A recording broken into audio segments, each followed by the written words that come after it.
The 24-25 Air Force women's basketball team dealt with big changes before ever taking the floor. Even though a core of good players remained from the previous campaign, they were starting with a new head coach and some new attitudes. I was a little nervous because obviously there was a coaching change and you don't really know what's going to happen from there, but the fact that she got the job, I was comforted and excited about it. I think we all sat in the locker room and we acknowledged that there was a bunch of change this year, and we said we can't do anything about that, so we're going to embrace every part of it and play together as a team. 3 wins off the bat showed that the Falcons had adjusted well, but then a slip-up at Army West Point could have meant the start of disaster. I think true colors come out when you lose, and that's when you realize, hey, who's going to lead us even through the hard times? And I would say Maddie and I took a lot of accountability for losing that game, and I think the girls got behind that, and they were like, hey, like these seniors care, and we want to win for them, and the seniors want to win for the underclassmen too. While it was an important game and it was, a loss that we would prefer to win, I mean, they're all like that. And just, thankful for how resilient this team was to move forward. They moved forward and played like a well-oiled machine, leading to a first-ever 10-win non-conference slate. Those 10 wins, coupled with just 2 losses, was the best start in Division I history and the best overall start in 33 years. That included 4 wins away from the friendly confines of Clune Arena, 2 in the tournament in Puerto Rico. Perry to Alexis, head fake to the corner, O'Halloran, 3-ball, good!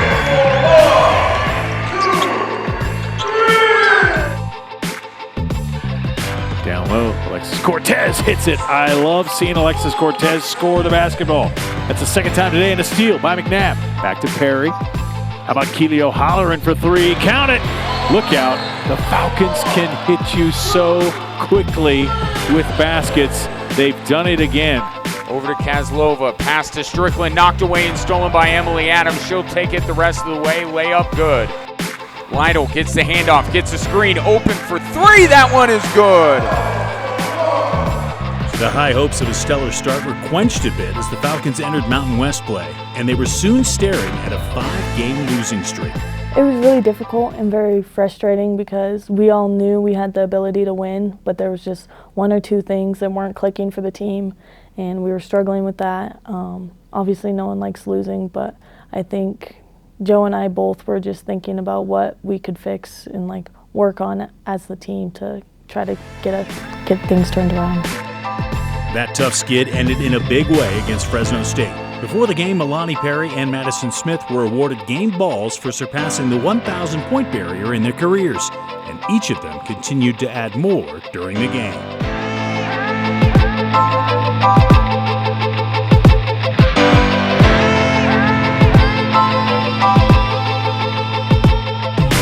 I can't tell you just how important it was to get those first couple of wins and then, getting some signature wins down the stretch. I mean, having one at Colorado State, that's something we've not done before. That is, as everybody knows, it's tough to play in this conference, especially in Fort Collins. So that was just one of the highlights of the season in terms of our Mountain West Conference wins. In the end, the Falcons won 6 of their last 10 contests to close with the second most wins in conference history, good enough for a 7th-place finish. Not to mention the fact that 7 of their 11 Mountain West losses came by 6 points or less. Their first-round game in the conference tournament proved their season was no fluke. Attacks off the dribble, turns, shoots, no good, got her own rebound, puts it back up and in. Joe Huntermer, she'll take a 3. You're going to give her that space. Huntermer well defended by Stubbs, a handoff. Perry, that's her shot from the mid-range. But Jada McNabb, you can't leave her that wide open underneath the bucket. Horn sounds, Air Force advances. The campaign ended with another tough loss to their nemesis, 2nd seed Wyoming. But the Falcons got to continue their dance in the WNIT. Just the 2nd time in history they'd been invited, and this time they got to play at home. Knapp throws to Madison Smith, left side, the 3 is good!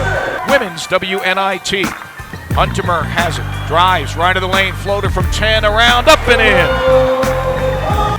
Perry just over the midcourt line.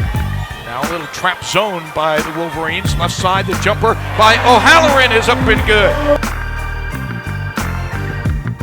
Here's a lob pass in for Air Force. Madison Smith, the three, and it's good from the high left. Boy, Air Force shooting lights out. Devon with the shot clock at 7. Above the three-point line, in the key, jumper from 17 is good.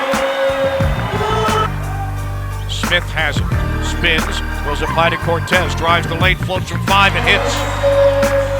1, top of the key, Stafford, pass down low, Nelson, right back inside, Nelson with the layup. Give it off to number 33, Stafford, as the Utah Valley Wolverines defeat Air Force 70-64 in the first round of the WNIT.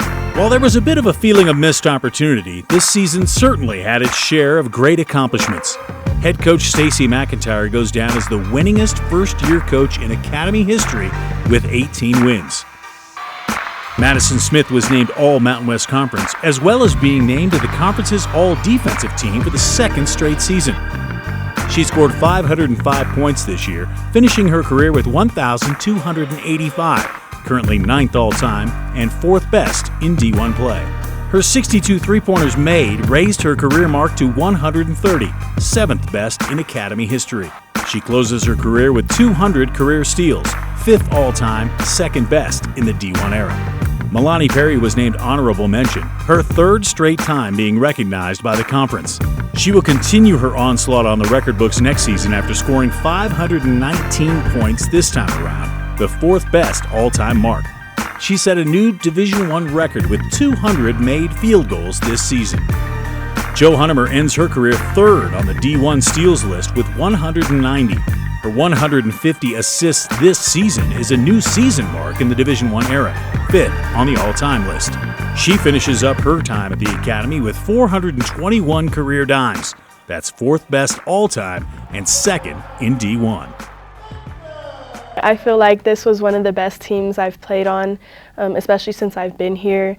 Everyone played really hard. We have so many girls with so many different talents. Everyone's so versatile, I feel like. So I feel like we were very good.